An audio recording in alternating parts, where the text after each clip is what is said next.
Welcome to The Merge, where faith and mental health meet. Hosted by LynnDee Horne, a licensed counselor and owner of Narrow Gate Counseling Services. The Merge provides a biblical approach to mental health and navigating life's challenges. Join us as we explore practical, Christ-centered solutions for mental wellness, relationships, and spiritual growth.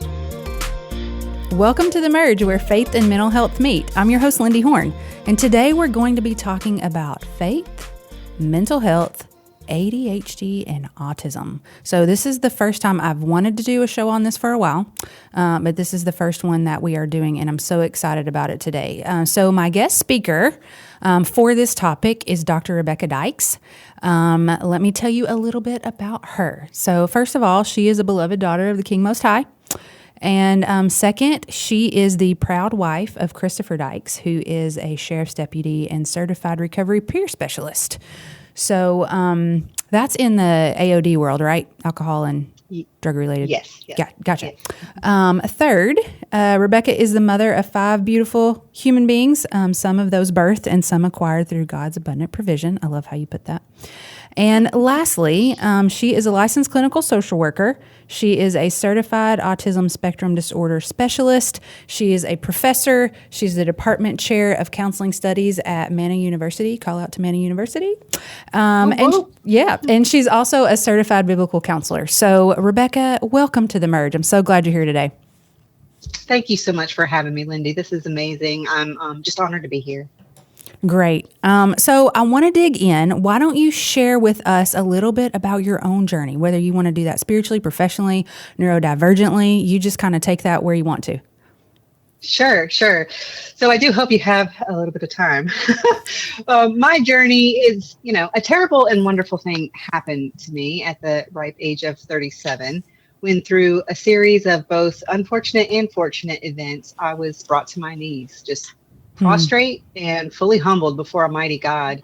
I had lived a full life, not only outside of His will, but outside of any concern for it prior to that. I chased down every dream I had, and through ambitious fervor, I was a very accomplished professional young woman. I did all the things we're supposed to do. I went to college, I bought a house, I had a thriving practice. I was the CEO even for an intensive outpatient program for a little while. Ooh, so by that's a lot. Worldly standards, I was successful by worldly standards, And then I went through a year of just having my entire life crash down around me. One thing after the next. I lost my marriage. The program I was running shut down. My 2-year-old became very ill. My house had to be gutted. We lost all of our belongings. By the end of that year, I was sleeping on an air mattress on the floor at my parents' house, wondering what direction the next punch is going to come from. Wow. So after a total of 10 months of this, because I am super, super stubborn and God is just so faithful. Okay. The knockout actually came when I nearly died actually from internal bleeding and was hospitalized. Okay. And I remember driving in the rain, and I had never heard Christian music before in my life. But somehow the satellite radio in my car tuned to a Christian station, and I heard Just Be Held by Casting Crowns. Oh, yeah. That's such a good one. Yeah. When they sang, "Your life's not falling apart, it's falling into place." Girl, I had to pull over. Yeah. I was crying so hard I could not drive. And so I called the only person I knew who was a Christian. And I said, "Look, I don't know about this Jesus stuff, but I know I need to be in church." And I went the next weekend and I raised my hand in service. And the rest is history, as they say. I just went head first into being a whole new creation in Christ, fully transformed. And it's been about 10 years since then. And I have a completely different life now. It's amazing. Wow. And so that all happened when you were 37. Is that what you said? Around that time? Yeah. Did you find was it kind of more of a radical experience for you where it was just like, hey, well, everything else is gone anyway, so I'm all in? Or did you find that more of like a slow tide? No, I was all in from that point further. And some of that might be my personality, but once I get my hands on something, once I get my teeth stuck in something, like I'm pretty passionate about it. So I really did. I went all in.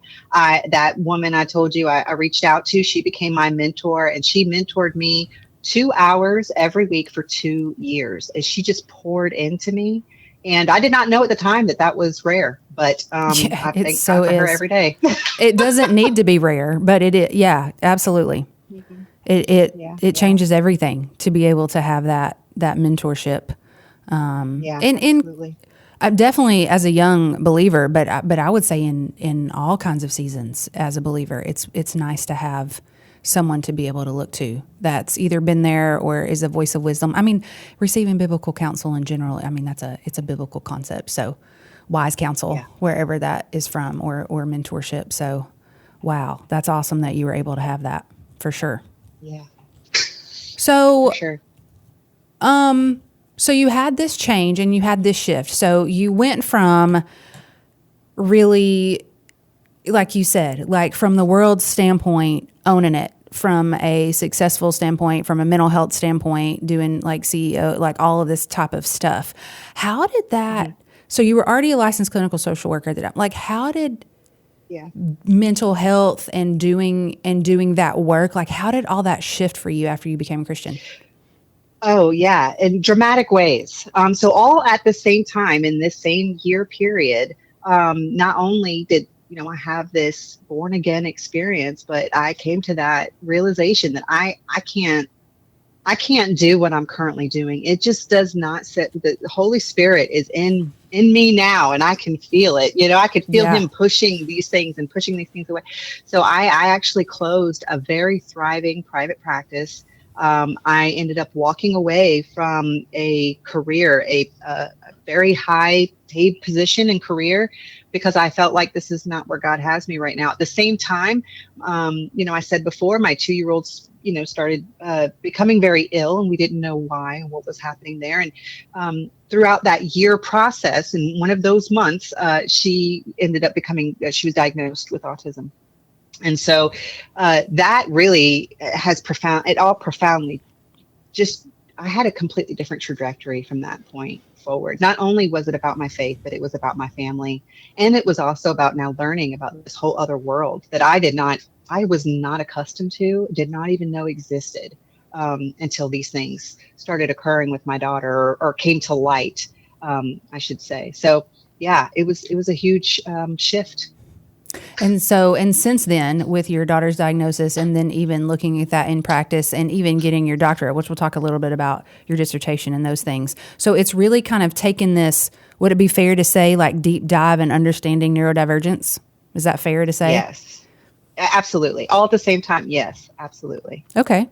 So just to kind of set the stage for the rest of our conversation, can you kind of give us a quick description of what you would say neurodivergence is? We're really going to talk mostly about ADHD and autism, but I know that that's that it doesn't just encompass those two diagnoses. Yeah. So sure, neurodivergence is a hot topic item right now. It's often misused or even misunderstood. It's actually a sociocultural term. It's not a medical term. It describes people who cognitively process or experience the world uniquely from the majority of the population. So that just simply means that a person has different strengths and struggles from other people whose brains might operate a little bit more aligned with the current majority. So some people who are neurodivergent do also have medical conditions, and some people are neurodivergent without the presence of a diagnosis or a medical condition. But traditionally speaking, when we say the word neurodivergent, a lot of people, they just commonly were referring to someone displaying traits of autism spectrum disorder, attention deficit hyperactivity disorder, dyslexia, Tourette's. There's a few more, but the term has also expanded to include acquired neurodivergence, such as post-traumatic stress disorder or traumatic brain injury. Yeah, because so many of those symptoms, depending on what manual you're looking at, overlap. Yeah, they do. In a lot of ways. So, I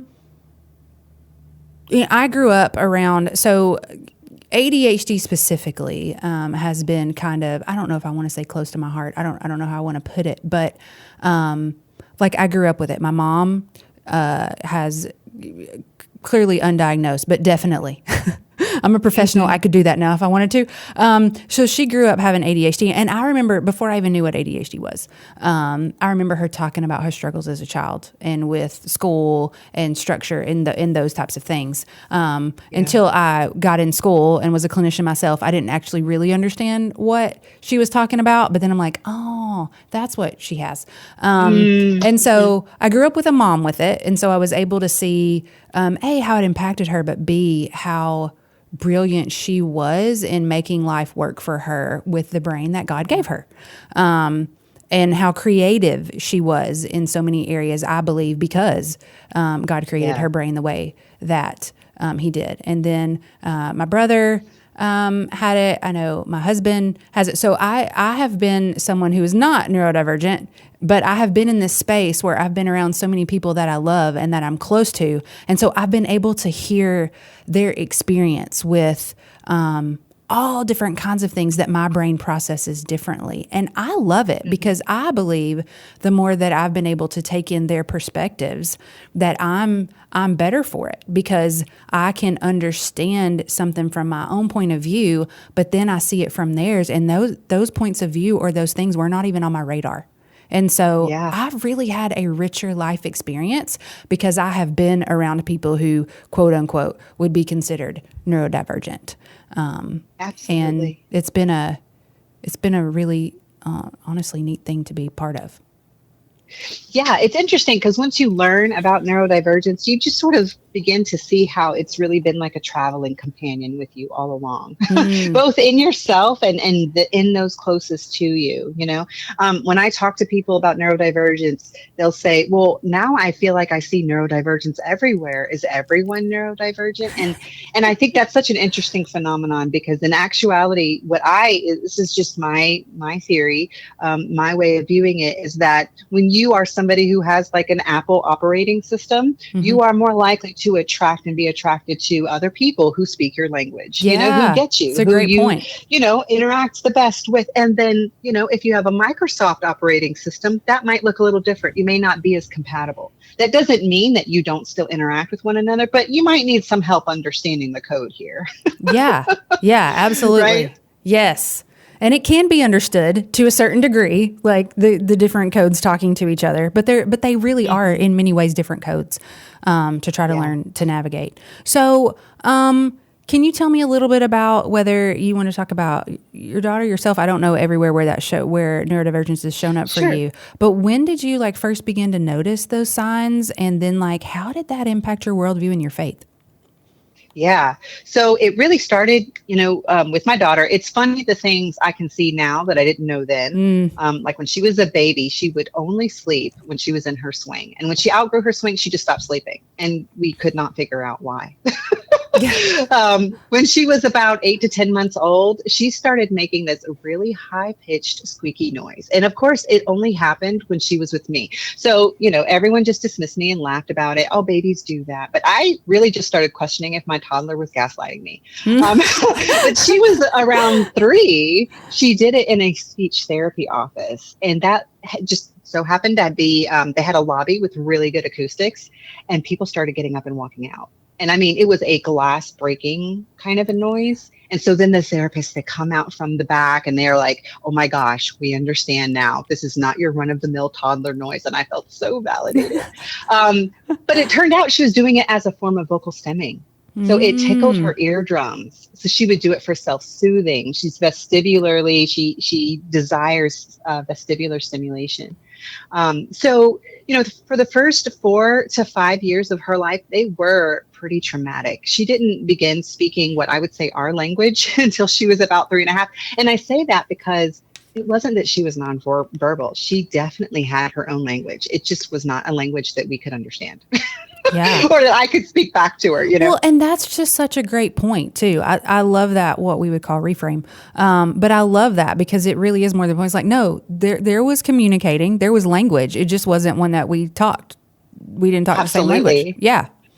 I love that. Yeah, it was really cool. I have videos. She was, it was like Spanish and German smushed together and sped up really fast. It was really cool. But she knew what she was saying. Yeah. That's what matters. But I've come to learn that God, man, he has this amazing sense of humor. And he partnered me, someone who has extreme auditory sensitivity and sensory avoidance, with a beautiful child and a husband who are both really the polar opposite in a lot of ways. Their sensory profile sort of picks up where mine leaves off, and my daughter is very sensory seeking.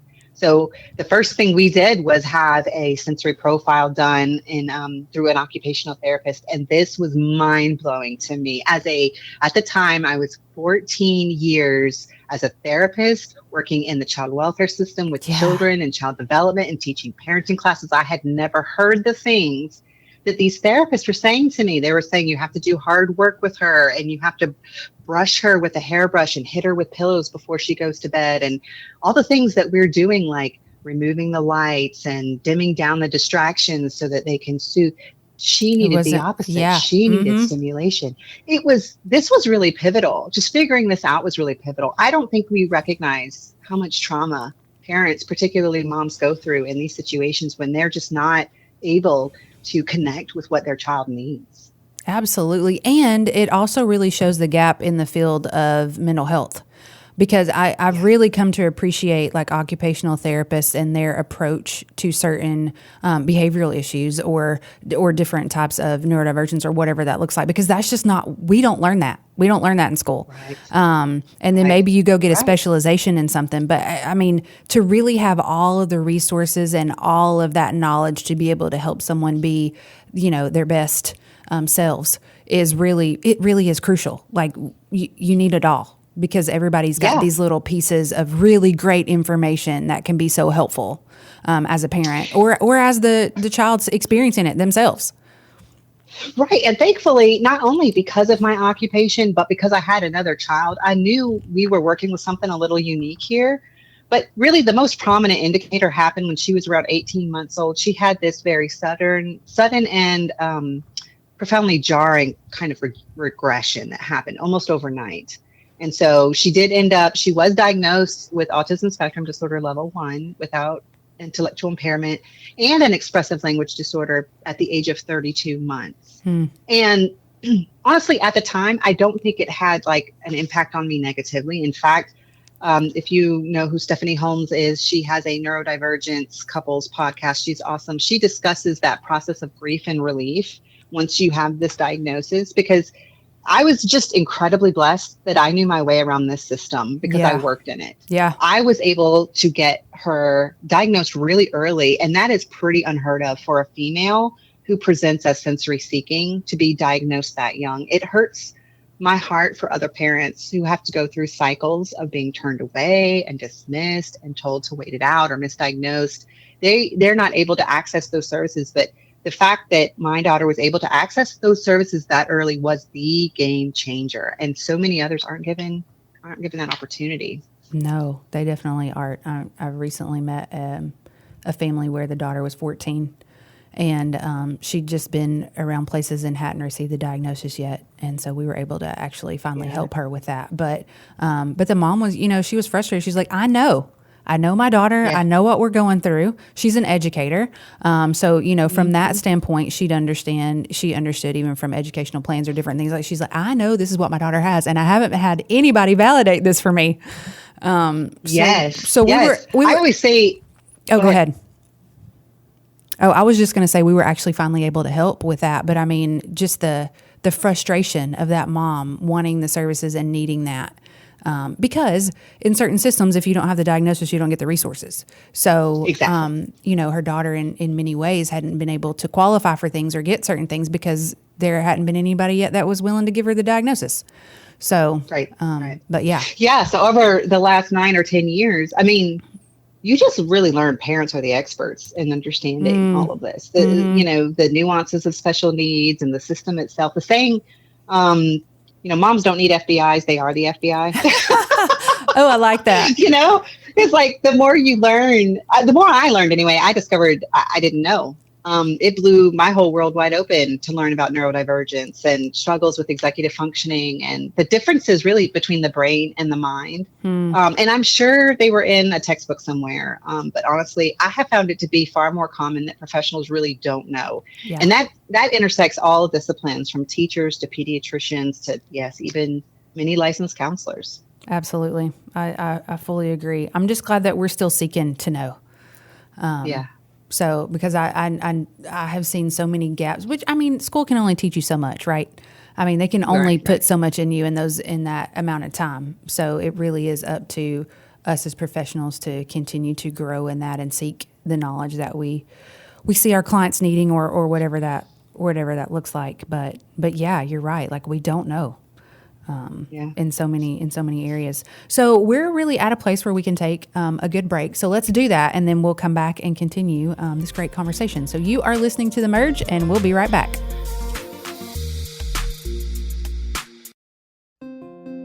Narrow Gate Counseling, providing professional counseling where you are. At home, at work, or on the go. Our virtual counseling services are convenient, affordable, and accessible on any device. For a free consultation, call 888-9-NARROW. That's 888-962-7769. Connect and learn more now at narrowgatecounseling.com.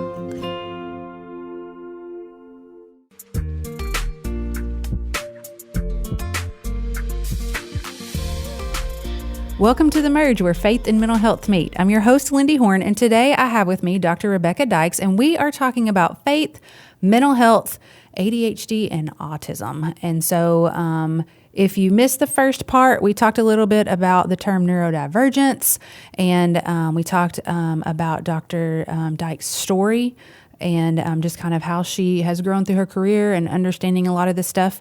And so I encourage you to go back and listen to that first half. But tell us how your faith really has helped you navigate life with your daughter, with neurodivergence in general. How's that really played a role? You know, I feel like I have found the silver bullet, the quite literal holy grail to unique sufferings and difficulties that come with a life of neurodivergence. My faith doesn't just provide like trite Christianese comfort or shallow reassurances. It provides a framework of dignity and belonging. And I'm fascinated by how anyone could read the Bible and walk away thinking, I don't want to know more. I mean, I honestly have become completely obsessed with the God of the Bible, who seeks us, who sees us beyond the surface, who looks at the heart of men, who honors differences and intentionally chooses people like Moses, who stuttered, and Joseph, who was a dreamer, Jeremiah, he was pretty socially awkward, man. Yeah. David, who was super emotional with all the lamenting going on. And then we've got the impulsive, Peter. Yeah. He invites us to ask these very deep questions with honest emotion, and he offers rest, and he does not reward masking or pomp pretense. And the God of the Bible designs every person with intricate intentionality. I don't know how anyone could meet him and then walk away saying, no, that's okay, it's not for me. So neurodivergence has just really elevated the depth of how I relate to the God of the universe in a powerful way.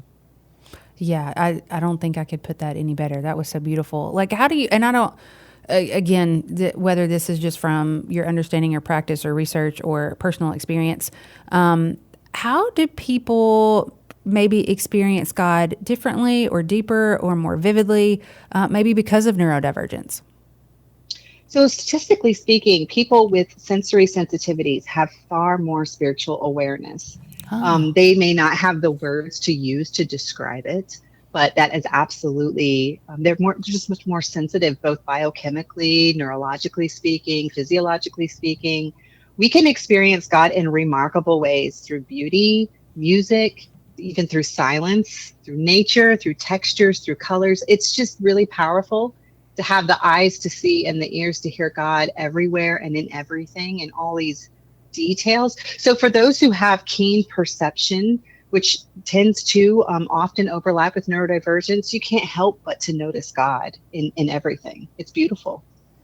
Yeah, it's almost like everybody else in some way is wearing some dull glasses, or they just kind of skim over it and can't see it the way that someone else could that's on that. Well, yeah, it truly begs the question, who is the disabled, right? That is a great point. Disadvantage? Yes, absolutely. So how do you think that neurodivergence shapes our spiritual gifts or our calling? Or So this maybe it's question calls me. Maybe we I'm sorry, go should say ahead. that. I was about to say, even pondering, like, I'm not even sure that's the right way to put it. It may be more how our spiritual gifts and calling amplified by our neurodivergence. I don't know. I was just thinking about the question in general, but please take that wherever you want to. Yeah. Well, the question calls me to out myself. So while I haven't shared this with many people publicly, through the process of learning about my daughter and becoming more trained in the field to work with neurodivergent individuals, and really through my marriage, I decided to go through a comprehensive neuropsych testing myself. And it was pretty excruciating. I mean, I would recommend it if you're someone who enjoys being dissected while awake. But otherwise, it really does leave you cognitively naked and like crying in a corner for no reason. I think I sat and stared out the window for maybe an hour after it was all said and done, just in a state of shock. It took a full month of evaluations. It included more tests that I knew even existed, a 7-hour interview, and they even interviewed people, 3 people in my life to get an outsider's perspective.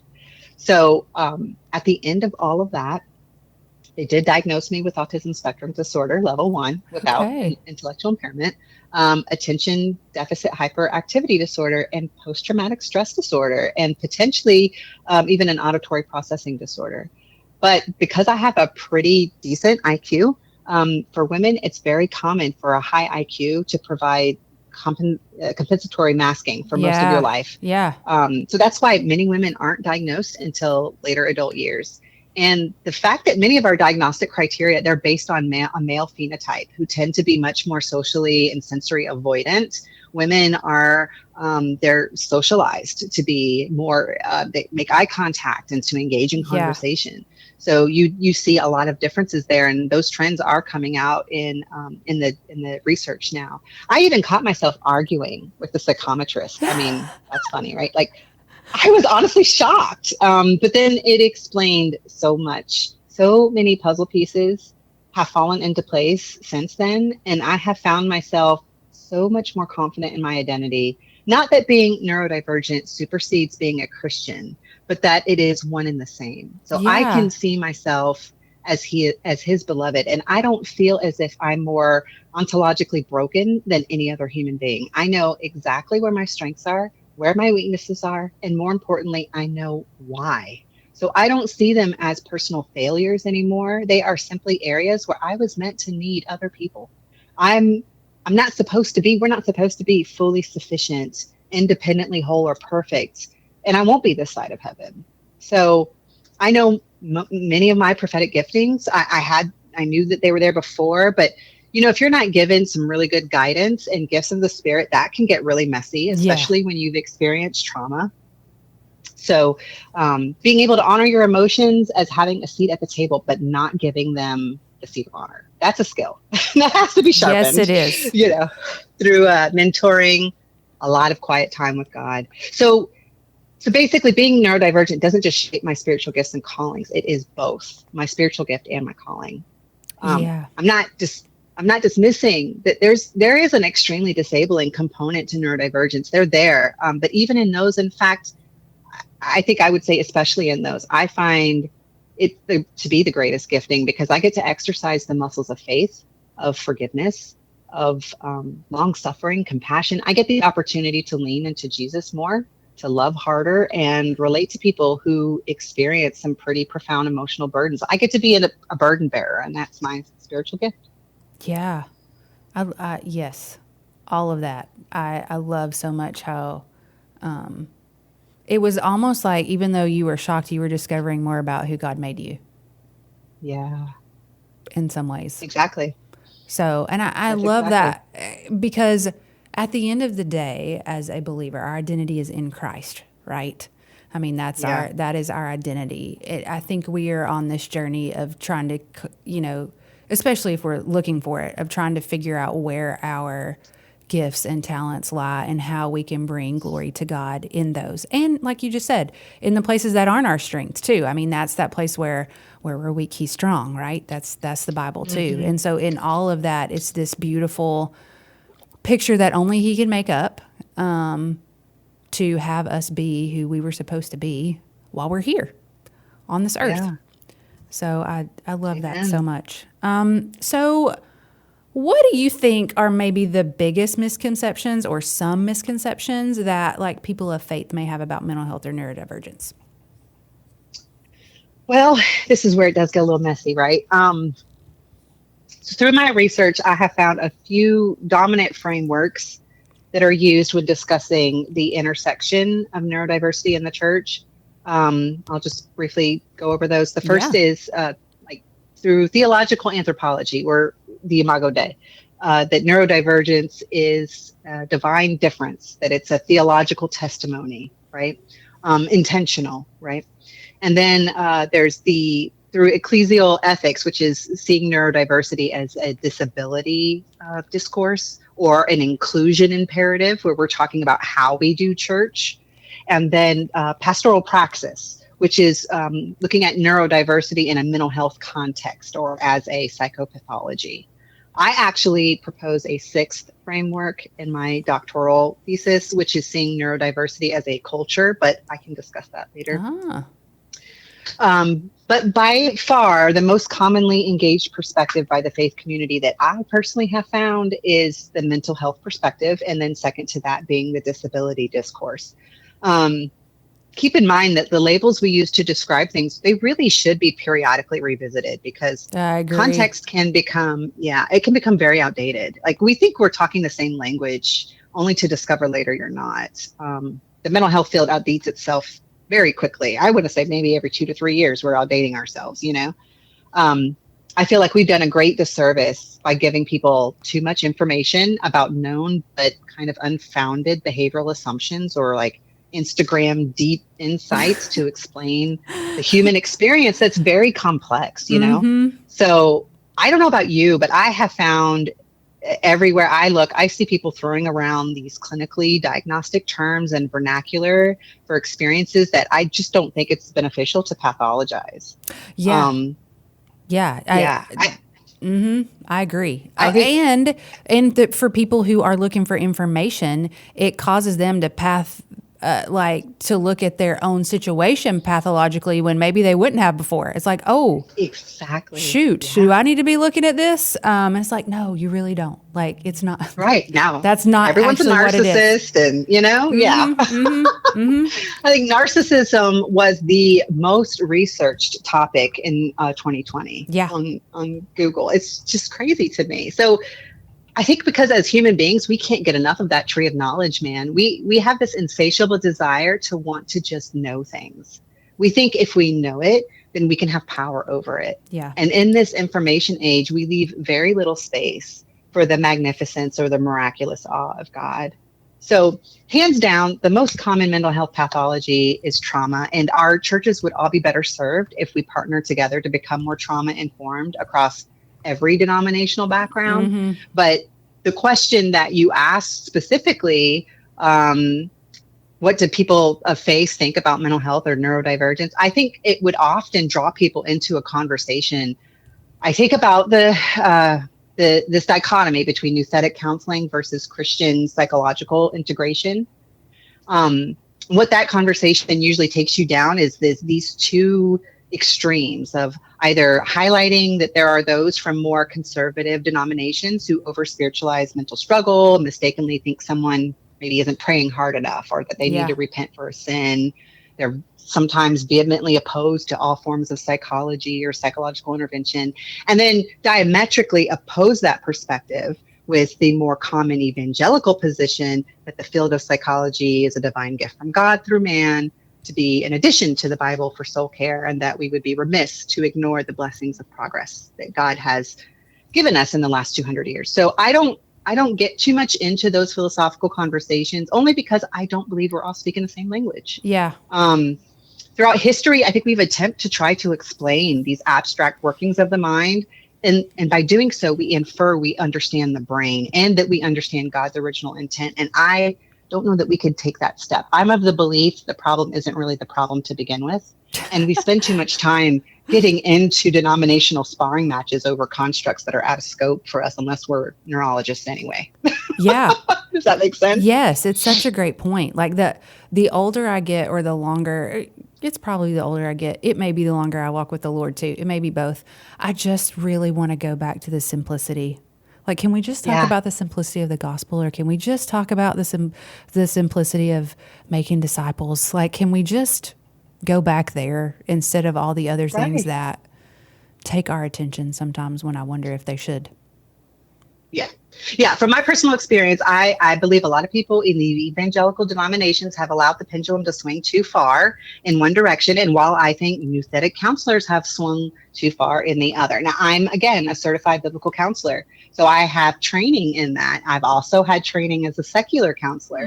So I think integrationists have overly embraced the secular psychopathological medical model and abdicated their authority in a lot of areas. But I also think nouthetic counselors have mistakenly lumped in a physiological conversation into a psychological one, meaning they've not accurately disseminated between what is a discussion of the brain and what is a discussion of the mind within a spiritual context. So an extreme depiction that we have now are these like conservative traditional nouthetic counselors who don't believe that autism or ADHD even exist, or they critically apply like a reductionist approach to the rise of diagnoses. And then we have integrationists who couldn't use scripture or apply basic theological foundations accurately, respectfully, or in a healthy or contextually appropriate way as a form of soul care on their best day. So I believe, just to answer your question, the most common misconception by both camps is the assumption that someone else's struggle makes them only worthy of being a recipient of our pity, but disqualifies them from being a peer or a leader in the church, that what they say somehow has less credibility, or that they couldn't possess needed and necessary giftings for the church. And that's an interesting perspective because it assumes a position of divine intelligence. Like, I think there's enough scripture to propose a credible argument that man might be wrong about what we've identified as being disordered or disabled and what isn't. Yeah. Right. So rather than difference being an expression of God's beautiful diversity, it's viewed as less than or dysfunctional. When the resurrected Jesus in his glorified state, he retained his scars and the hole in his side. In John chapter 9, Jesus makes it very clear that God knitted a baby in his mother's womb intentionally to be blind for that moment. In Exodus, God himself tells Moses, he gave human beings their mouths. He makes them deaf or mute. He gives them sight or makes them blind. So if God makes it clear that he's the one who does this, then who are we to say it's a mistake or like an error in the production line? Yeah. You know? Yeah. It's a great question and a great point, for sure. Theological conversation. Yeah. So as a practitioner yourself, and you mentioned you're a biblical certified counselor, like how do you approach like prayer and therapy and medication and all of that with your clients? So I think there's like the scripted answer, right? I'm supposed to say, and I've already kind of spoken on some of the complexities that we navigate as Christian counselors. The truth is I have this unique perspective, not only because I have that training from the secular world, but because I worked in the like this thick cutthroat secular community mental health paradigm for nearly 20 years. So I saw the ugly of humanity, what happens in the child welfare system. You know, I've seen it, right? There's a rule of thumb phrase, a saying that we use as diagnosticians. We say that we always start with the least restrictive first and you rule out equal causations. So when I left that world, I did this 180 opposite direction, spending 2 years getting certified as a biblical counselor. So I market myself as a Christian counselor. People who see me, they see me based on that. And I, of course, have all the permission and the informed consent in the first session, pray over them. And if they want to utilize spiritual disciplines or faith-based materials, the center of our work, I haven't had many say no, but for those who do, I honor that. The fact that they already know I'm primarily a Christian counselor, usually it comes up at some point in those situations, and God does what he does. Like, it's not my job to do his work. If someone changes their mind and wants to discuss their faith, I always make sure there's an informed consent. But the truth is the Holy Spirit's going to be in the room, whether they acknowledge that he's there or not. So I don't have an agenda to push. I'm not converting anyone. The Holy Spirit is the Lord of salvation. I'm just over here being the hands and feet of Jesus, right? Yeah.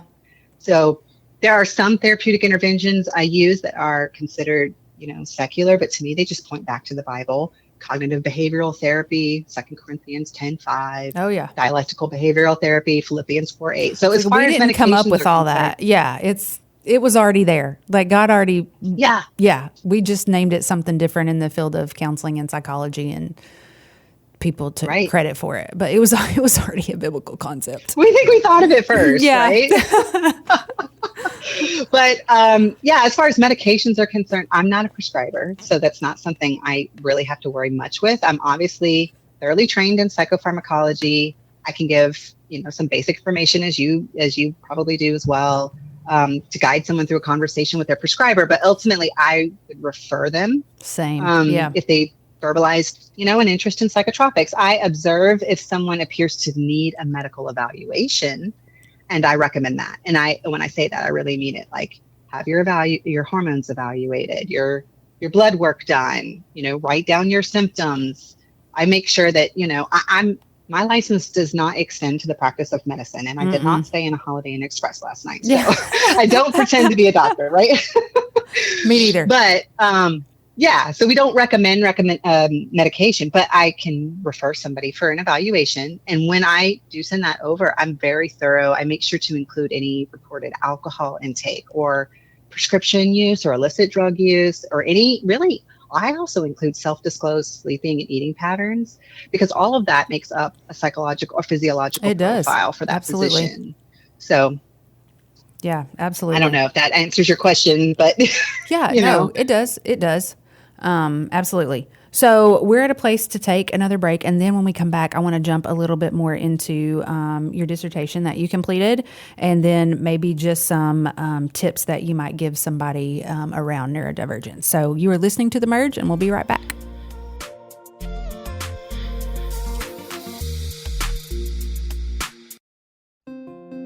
Narrow Gate Counseling, providing professional counseling where you are.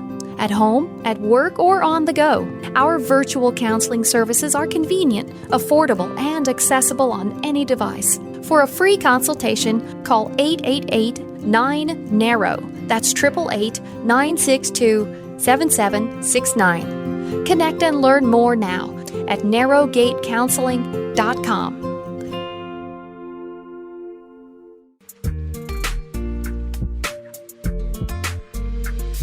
Welcome back to The Merge, where faith and mental health meet. I'm your host, LynnDee Horne, and I'm here talking with my guest, Dr. Rebecca Dykes, about ADHD and autism today. And she actually wrote her dissertation for her doctorate called A Culture of Belonging, Lived Experiences of Neurodivergent Evangelical Christians. If you were just to give us like a couple of findings there, what themes maybe you saw, what would you say about that? I know you spend a lot of time looking at that research and writing those labors of love, so to speak, when you are getting your doctorate. Yeah, so there were some interesting takeaways that I was not expecting, namely that neurodivergent individuals who are uninformed about their own neurodivergence they actually do a lot of injury to themselves and more to others than they realize. It was an interesting spin on things.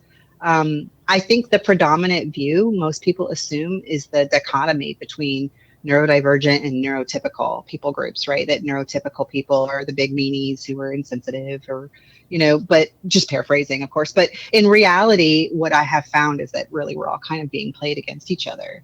The truth is, if we would stop readily accepting what mainstream conventional wisdom says about our identity and just renounce those lies, dig deeper into how intentional God was when he made us, we would honor ourselves, each other, and him just so much more.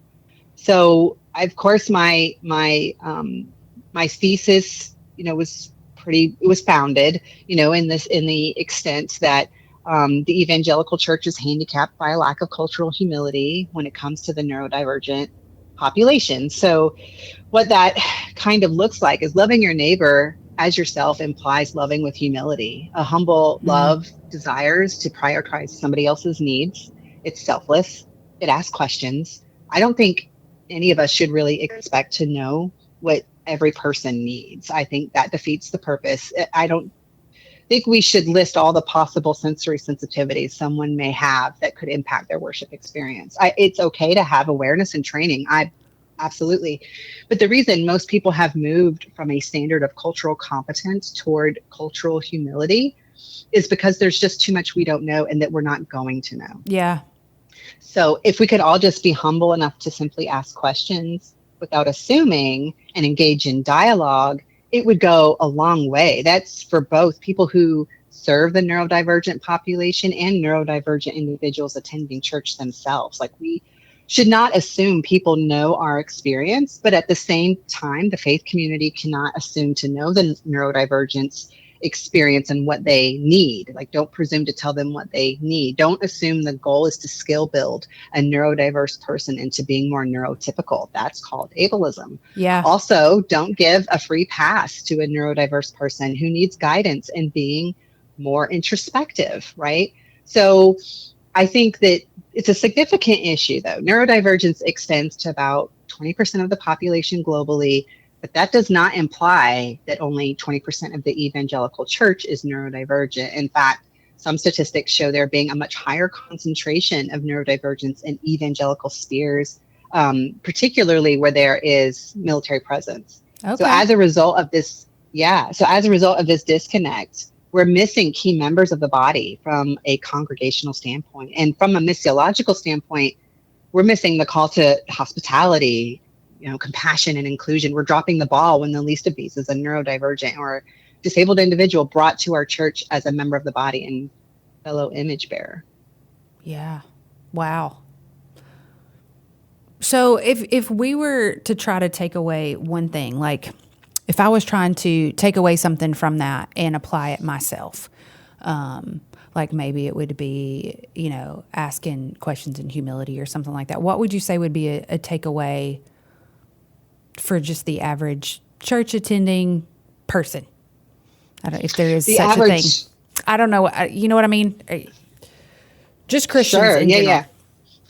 No, I think it's just asking those questions. Yeah. Hey, how are if you observe, first of all, I think while there are, obviously neurodivergencies that are somewhat what we would say are veiled or a little bit more invisible, I think for the most part, you can kind of tell when there's, someone has a little bit of a quirky personality, or they're coming in later so that they can skip the greeting in the small talk time, or when it's time to stand up and meet everybody in church, they conveniently get up and go to the bathroom. Yeah. You know what I mean? You can sometimes, if your eyes are open, you can see these things. So it's just being willing to step forward and ask the questions. How are you doing? How is your experience of church going? Is there something that we can do that would make you feel more comfortable? Or just having a conversation about it. When 19% of people with ADHD, 55% of autistics, and 84% of people with a learning disability are not likely to attend church, my hope is just to get my neurodiverse Christian brothers and sisters standing to my left and to my right on a Sunday morning. I want to see us all worshiping in corporate praise for our God who fearfully and wonderfully made us, right? On purpose and for a purpose. I want to see them connected to the promise keeper, peace speaker, light to the lost, anchor for the anxious. My hope is to extend this conversation out from the mental health forums and the disability community. The disability theology has done amazing work to spearhead the foundations of this issue, but my hope really is to move beyond this call for accommodation and inclusion and toward a theology of belonging. Because we don't need to be accommodated.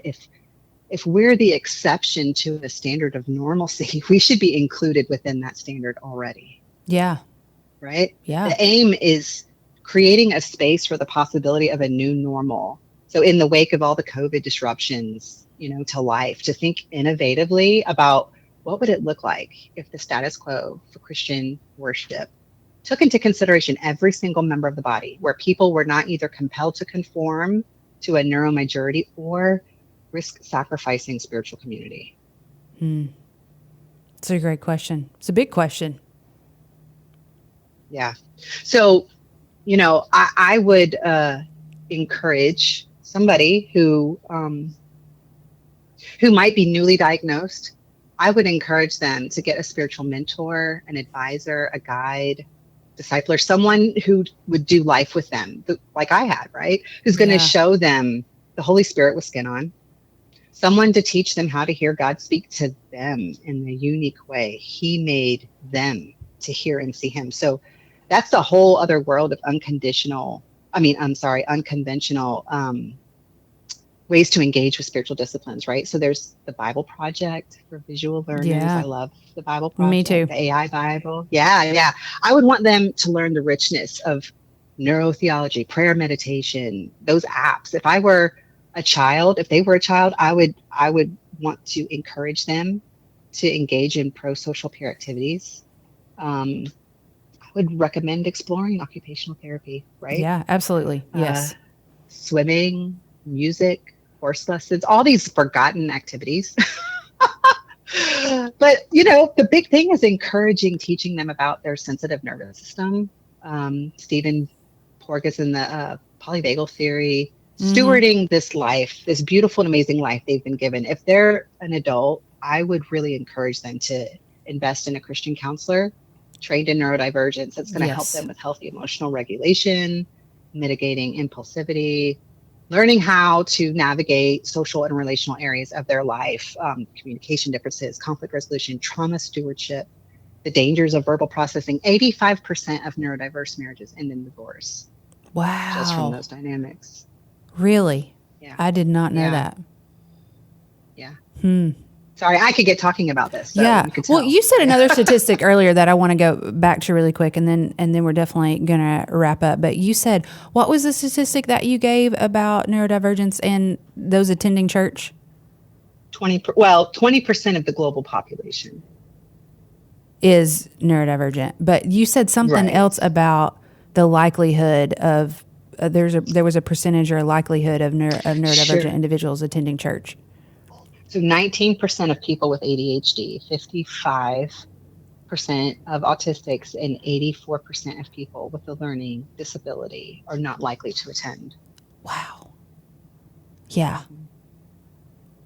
That's huge. And what's interesting about that is that the assumption would be made that religion is not important to individuals with neurodiversity, which is absolutely not true. Not true at all. It's not that faith isn't important. It's that it's the worship experience that they're having a hard time connecting to. Which is why the discipleship groups or mentoring one-on-one or finding somewhere that you fit, that's why all of those things outside of the worship experience, whether that's on Sunday or whatever day you choose for that to be, is so important. It's those because it's not just about that big worship experience or corporate gathering. It's about all these other little places of living in Christian community to the level that someone can connect well and deeply, because it's not going to be the same for everybody. It's not. My pastor, I love him dearly. He says all the time he would much rather, shout out to Pastor Christian, he would say he'd much rather someone miss a Sunday worship experience, but never miss a small group. Yeah. That's where life happens. That's where life change happens. Yeah, absolutely. Well, as we kind of wrap up today, is there any other, actually I have two things. The first thing would be, are there any other tips or suggestions outside of maybe what we've already mentioned that you would leave with our listeners that have been diagnosed with ADHD, autism, or some other experience of neurodivergence? Like if you were to give them one tip. Sure. I mean, just going back to depending on where they are in their walk. So, and I mean in their developmental place in life, if they're a child, if they're an adult, if they are dealing with as you enter into adulthood, you're really going to see more of this show up in your relationships. So making sure that you're getting good relationship support and understanding that you absolutely cannot you can't pick up a book on 7 ways to be a better communicator, or 5 ways to be a better leader, or 10 ways to improve your marriage and think that that's going to apply to a neurodiverse marriage. It's not going to. So finding those resources, those Christian counselors, those supports that are trained in this, that is pivotal. That is a game changer. Because in fact, some of those other things might actually do more harm than good if we're not careful. And don't be scared to then ask. Don't be scared to, you get to, I tell people that you get to interview me as a counselor as much as I get to interview you. Because if we're not the right fit or I don't have the right certifications, then please, by all means, let me help you find, or please go find someone that's going to fit you. So if you're in that place looking for someone who is specializing in an area, don't be scared to ask them. And if they aren't, like, go ahead and go find the other person that is. Because like you just said, that could be, it could be more harmful than not, without somebody maybe necessarily meaning to. But please feel free and empowered to ask the questions you need to get the right person for you. That's what That's what I would say. Absolutely. And, you know, I just think people in general, we don't know what we don't know. But for sure, if you suspect or have there's a high likelihood. Here's your tell. If you've got anybody in your family, you could just guess this is probably what you're dealing with, right? Yeah. So you know, if there's even that possibility, that bring that up and talk about that to whoever, you know, your Christian counselor, or whoever it is that you're receiving this support from. My hope is that, you know, pastors and clergy, that all individuals will be able to identify some of these things and be able to provide good referrals, if nothing else, you know? Yeah, absolutely. And so I'm going to make sure that I have links to get in touch with you if someone is wanting to, based on even like your history and your certifications and all of that stuff. But if we were trying to find you, Rebecca, where's the easiest place for people to find you at, or to connect with you? Like through your practice, or what that would look like? Yeah, probably just through my email, which, you have. I would encourage people just reach out to me via email. And, you know, just a final note. One of my favorite books is Life of the Beloved by Henry Nouwen. And in it, he says, the real question is not who am I, but whose am I? I am the beloved of God, and that is the voice we need to hear most of all. So what I would leave people with is just be brave enough to question everything. Don't settle for the conventional wisdom of the world, because if history has taught us anything, it's that what we understand today surpasses what we knew yesterday, and what we'll discover tomorrow may very well render today's certainty obsolete. So just be willing to ask the questions. Don't just accept things that are given to you, and reach out for those people. God will put those people in your life. He hides in his people. So. Yeah. That's so good. Well, Rebecca, thank you so much for your time today on The Merge. I want to end this podcast with a blessing for you today and our listeners from Numbers 6:24 through 26. May the Lord bless you and protect you. May the Lord smile on you and be gracious to you. May the Lord show you his favor and give you peace. You've been listening to The Merge, and we'll be back next week. You've been listening to The Merge, hosted by LynnDee Horne. You can always find a copy and catch up on past episodes. Just subscribe to The Merge anywhere you listen to podcasts.